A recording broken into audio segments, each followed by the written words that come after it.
19వ తారీఖున విజయవాడలో ఒక గొప్ప కార్యక్రమం జరుగుతోంది. దాదాపుగా 404 కోట్ల రూపాయలు, దాదాపుగా 19 ఎకరాలలో 125 అడుగుల బాబాసాహెబ్ అంబేద్కర్ గారి విగ్రహం ఆవిష్కరణ జరుగుతూ ఉంది.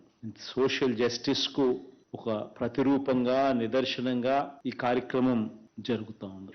ప్రతి అడుగులోనూ కూడా ఈ సోషల్ జస్టిస్ కు సంబంధించిన సందేశం సచివాలయం స్థాయి నుంచి మొదలు పెడితే రాష్ట్ర స్థాయి దాకా కూడా ప్రతి అడుగులోనూ ఈ సందేశం, ఈ మెసేజింగ్ కరెక్ట్ గా జరగాలి.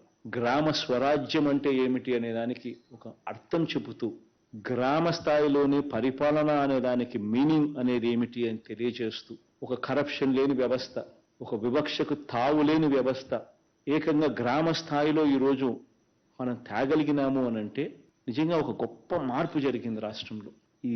ఈ మార్పుకు ప్రతిరూపంగా అంబేద్కర్ గారి విగ్రహం 19వ తారీఖున ఫినిషింగ్ టచ్.